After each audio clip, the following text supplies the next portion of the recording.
Hello and welcome back to Bites of History with Irene Walton. I am your host, Irene Walton, and today we are talking about the history of popcorn and what a history it is. Have you ever wondered how it made it to your table?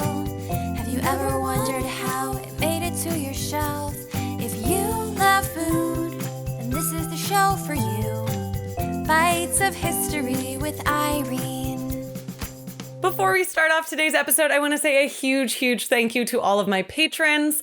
I see a lot of new faces popping in there and it brings me so much joy. I really appreciate it. I really appreciate it. If you guys are interested in becoming a patron, you can check out my page at patreon.com/Irene Walton. It is only $2 to join at our lowest tier. So go check that out. It means the world to me and helps me out a lot. So thank you to all of my patrons. And of course, thank you to our sources. This was like a very, I don't want to say source heavy because I feel like that's not the right way to put it. But for the sources, I used a lot of information from all of them. So thank you so much to SeriousEats.com. They had an amazing article. Popcorn.org, which I just thought was hilarious. Popcornboss.com, Delish.com, and Census.gov. Thank you so much to the sources. Couldn't do this episode or this podcast without you.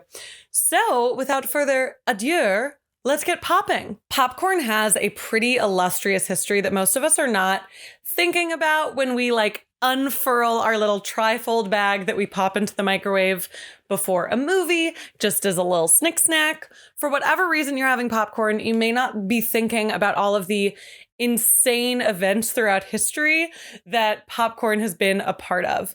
And I think to start, one of the coolest things that I learned just right...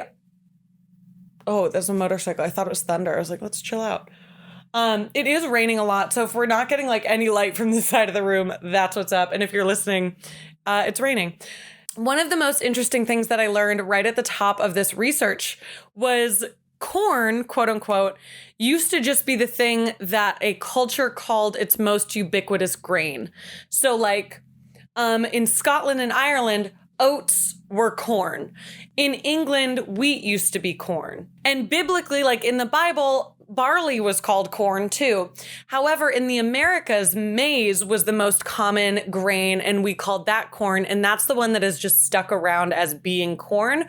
All of the others have gotten their little colloquial names that we have accepted now as their term. But before that, kind of everything was called corn.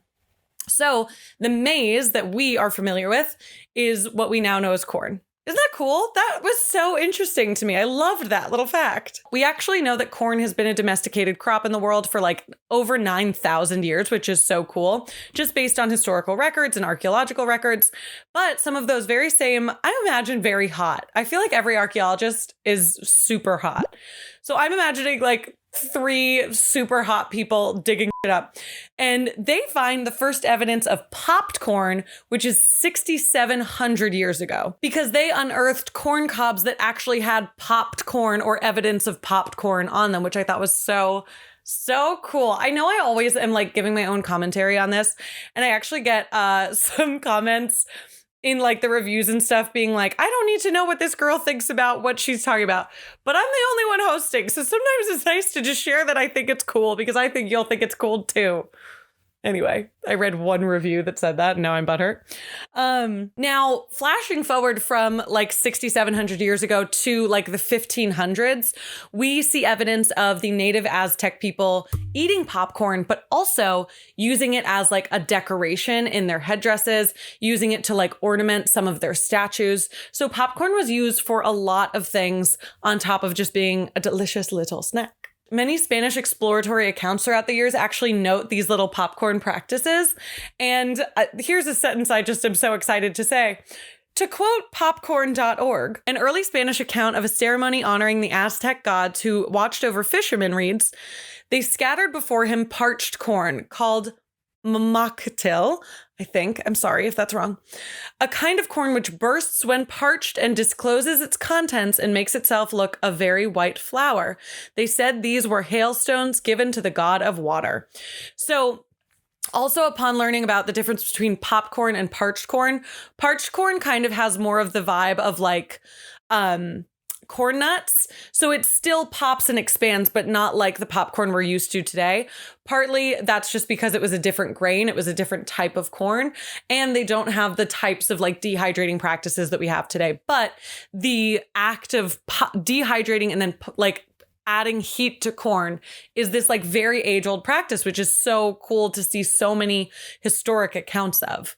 Now, if y'all remember from the beginning of the episode, corn or maize was ubiquitous throughout the Americas, North and South America. So when the American colonizers came here from Europe, that was part of the like world and the culture that they were now taking over and colonizing. And with that, they took over the practices of preparing this corn, eating this corn, popping this corn. So corn and the harvesting and munching of it became a huge part of life for, you know, it already was for Native Americans, but for the European colonizers that came in, it was now a part of their everyday life and was a part of everybody in America's everyday life for hundreds of years. And especially in the 1800s, with the invention of the plow, the steel plow, the corn industry changed everything. In the Midwest, corn was it was life-changing for some people, especially in Nebraska, Iowa, and Indiana. They were cashing in on corn, baby. They called it prairie gold because every single aspect of corn was lucrative for them. The poppable kind, crushing it up and giving it for feed, eating it just as like an actual, like, I mean, it is a grain, but people think it's a vegetable. But it was just going gangbusters. If you guys know even just the tiniest bit about American farming today and what's in our food today, you know that corn kind of still permeates a little bit of everything. Corn is and has been clearly a cash crop for quite some time. While popcorn was previously just being like popped in a pot over a flame, didn't have too much flavor, didn't have too much going on, but was still incredibly popular, there were a lot of innovations happening. In 1875, we see a popcorn popping device get patented that has a stay cool handle. Only 10 years after that, in 1885, we see a new popping machine get patented that's electric and starts to pop with oil. So we're getting a little more intrigued in ways that we can alter the flavor and maybe even the texture of popcorn in 1885. And throughout these years, from 1885 into the late 1800s, we see a lot of different patents coming in for different popping devices, for different recipes, for different ways to get the popped corn to the person who needs to be popping it. In the 1880s, we see our first commercial popcorn brands get introduced that you can buy and you don't have to worry about making yourself. And then kettle corn is also patented, which is popcorn that's like stirred in like a sugar syrup so that it preserves the crunchiness. And it's also like a new way to eat it, a new little flavor, which oh my God, I love kettle corn so much. Now, it's 1893. Do you guys remember what happens in 1893? Because it's where everything always comes back to. Yes, you're absolutely right. It's the World's Fair. Were you surprised? I know you're not. The World's Fair and World War II have so much to do with so many of the foods that we are like so familiar with today. It's crazy town. Now, we did actually already talk about this in our World's Fair episode. If you guys want to listen to that whole thing, we talk about a lot of stuff there. And there's a little bit of a serial killer in there. What are you going to do? We already talked about Frederick and Louis Ruchheim, who do the Cracker Jack popcorn phenomena, which is popcorn and molasses and peanuts and salt all mixed together into the Cracker Jack formula that many of us know and love today. But that gets introduced in 1893. And that's like a later popcorn innovation. So that's what's so interesting is like, that wasn't the first time somebody had a spin on popcorn because it's been around for so long. Now, up until this time, popcorn was either being made in the home or sold at places exactly like the World's Fair, at fairs, at carnivals, at street attractions. It was an easy thing to make. It was an easy thing to walk around with. It was so popular. Enter the Roaring 20s. Everybody's doing the Charleston. They're all wearing flapper dresses. They're lighting their cigars with $100 bills. It's crazy, and movies are sweeping the nation, okay? But they're silent films. So while they are popular, they're not super accessible to everybody. That's going to get important later. But for right now, we see between 1920 and 1925, 20,000 theaters open up across North America. And about 25 million people were going to the movies every week. Popcorn vendors obviously saw this opportunity and wanted to jump on it. So they would try to sell their popcorn outside of the theaters. However, in the 1920s, the theaters were still trying to evoke the same very grandiose vibe as the theaters of before. So they had really nice carpeting and it was really fancy and they were like, well, this popcorn is oily and gross and it's going to stain everything. There's a ban on popcorn. You cannot bring popcorn into the movies. However, by the 1930s, talkies are introduced, which are films that have dialogue and you can hear the people talking instead of reading it on the screen. Now that allowed so many more people to come and enjoy the movies because a lot of us take for granted now, but it's still an epidemic in some areas. Being able to read and write was not the most common thing in the entire world. It seems like that where a lot of us live now, but that wasn't super normal. So, some people couldn't go and enjoy the movies because they weren't able to read, or at least read fast enough, what was being said on the screen. With the introduction of talking films, there was a theater boom. The movie theaters realized that now with their 90 million viewers every week, the popcorn and soda ban was not the vibe anymore. That wasn't working for people. They wanted snacks. They wanted their drinks while they were watching their new exciting movies. So theaters overturned the ban and allowed popcorn and soda to be sold either within the theater or outside. Some theaters were more of a holdout on you can still sell it outside. They'll bring it in. But some theaters kind of caught on and were like, yo, we should sell it in here so we're making even more money. Now, in a lot of our episodes, we're in the 30s. And what do we remember happens in the 30s? The Great Depression. And people weren't really apt to just go spend money on nice snacks and exciting movies and da-da-da. But at 10 cents a bag, popcorn was kind of an affordable luxury. And it was something that still made people feel even in this really dark, scary, sad time, they got to have a little bit of joy for a really reasonable amount of money. And just as a comparison, I know time changes, inflation, yada, yada, yada, but a large popcorn at the movie theater closest to me is $10.29. So this was a really nice little treat that they got to get themselves in the middle of the Great Depression for 10 cents a bag. And surprisingly, the popcorn industry did not crash with the Great Depression.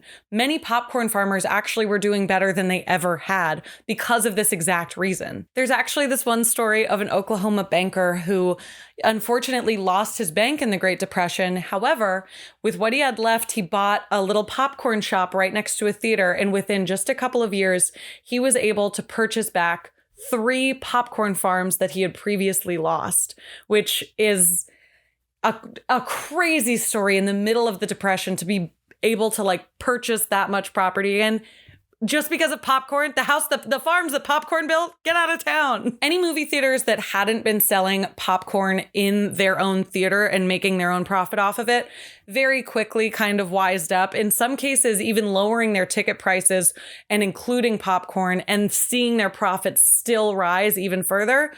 It was a wild time for popcorn. It was the golden age of popcorn, I can tell you that much. Now we're coming into our third most common theme in these episodes, World War II.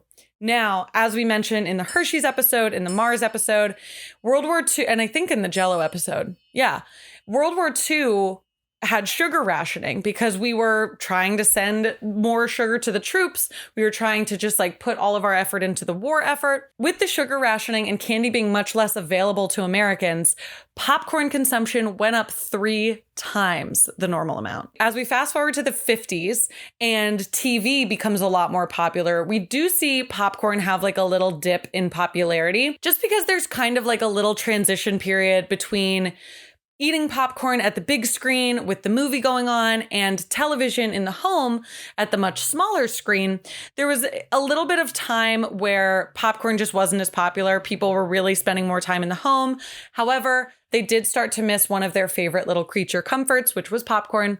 So popcorn found its way back into the home with a lot of the stovetop varieties. Now, if we just take a quick little baby flashback to 1946, Percy Spencer invents the microwave for a World War II effort.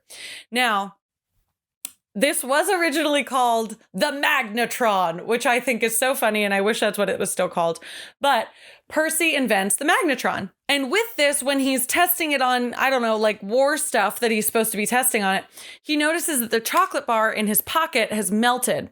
I'm sure this was not like the microwave we're imagining in our house right now is like a big scary thing. But he was like, oh, that's interesting. So the first ever food that's actively tested with the microwave are some popcorn kernels that he had that he put next to the machine and they popped. So microwave popcorn's been around technically since 1946. However, it doesn't become like a thing until the 80s when microwaves are like found in everybody's house pretty much. That's when they get super popular. And that's when people start wilding out with their microwave popcorn ideas. Percy Spencer, who invented the magnetron, actually did put a patent in for microwave popcorn, but he had it like on the cob in this weird bag. That one didn't really take off, but he was the first technically to do it. Now, another really cool coincidence for popcorn. Oh my God, coincide and coincidence. I just realized those are like the same word. That's interesting. Okay. So a really cool thing for popcorn that it got to coincide with was the 80s like fitness craze. Again, this is just like a perfect opportunity for popcorn to be at the top of people's minds because it's this like light, healthy, tasty snack that, you know, for the 80s, it's not too many calories. It's not too much this. It's not too heavy. So people are super excited about it all over again. Also, do you guys like my outfit? I thought it made me look like a little popcorn bucket. So that's why I wore this. Now, General Mills was the first to actually patent the microwave popcorn bag that we're much more familiar with today in 1981. And then, of course, a lot of people followed suit, and Act 1 popcorn being one of those. Now, if you're thinking, oh, that kind of sounds familiar, you're thinking of Act 2 popcorn, and there's quite the little story there. So Act 1 popcorn was the first to have actual like dairy, like butter, in their packaging that you would then microwave. However, with that, as we know, you can't really have dairy that's just out in the world. It either has to be refrigerated or frozen. So it wasn't quite as convenient as the other microwave popcorns at the time because you had to keep it in your fridge, keep it in your freezer. Maybe you forgot that you had it in there, whatever. So Act 1 popcorn was like, well, we need to make a shelf-stable one so everybody sees us and likes us more. And so in 1984, they make a shelf-stable popcorn that they then call Act 2 popcorn, which I think is adorable. Now, there's a name probably on everybody's mind. When we think of popcorn, we think Orville Redenbacher. A fantastic name. I don't know if you've seen the guy. He's a real joy. Look at that friggin' face. I want to kiss his cheeks. Anyway, Orville is born in 1907, and by the time he is 12 years old, he is already making his own little profit as a popcorn pusher, and he's got his own little cart. It's very cute. This popcorn cart actually saved him enough money to go to college where he studied agronomy, which I thought was just a mixture of agriculture and economy, but it's not, but it is a very cool name. It is the science of soil management and crop production. Orville was crushing the agricultural scene. He was in an agricultural fraternity. He got his agronomy degree. He was doing great.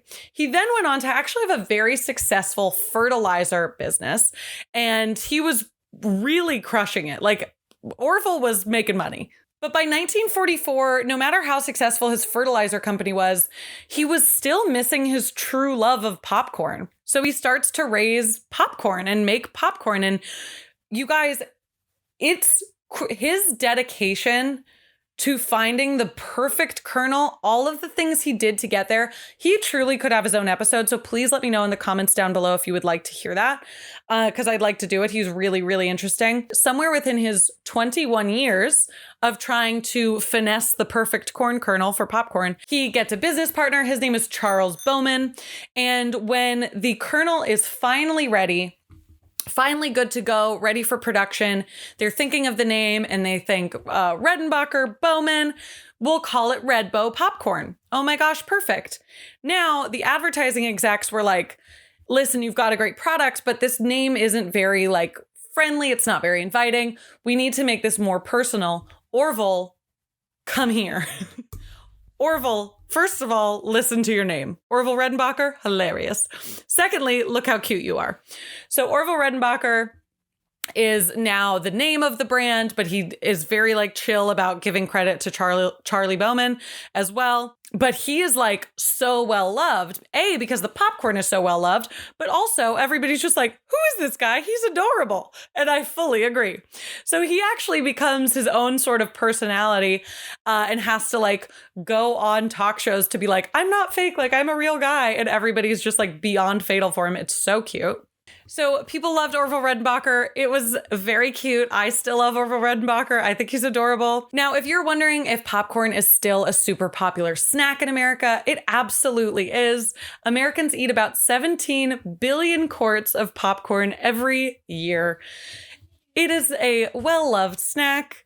I have some in my cabinet right now that I've been snacking on quite a bit. Something that's cute and silly and I'm like low-key upset about, but not actually, is National Popcorn Day is January 19th. This is coming out January 10th. But I like to make sure things come out on Tuesdays and I wasn't going to do it just for the, you know what I mean. But on January 19th, make sure you eat some popcorn and think about how crazy this episode is. But yeah, that is the history of popcorn in America. I thought it was a cuckoo bananas history. So please let me know what you learned in the comments down below. Leave a 5-star review if you're listening on Spotify or Apple Podcasts, Google Play, or Amazon Podcasts. That helps me out so much. It lets other people into our little group and learn more about these silly little food history stories that I love so very much. Thank you again to my patrons. If you guys would like to check out the Patreon, you can go to patreon.com/Irene Walton. And if you guys are watching on YouTube, please make sure that you comment down below, like this video, and subscribe to my channel. I put out 2 videos every week. We have a great time. We're painting skunks. We're talking about popcorn. I'm making food. We're going to bake cookies. It's a great time. I love you so much. Make sure you tune in next week when we talk about something. I love you. Goodbye.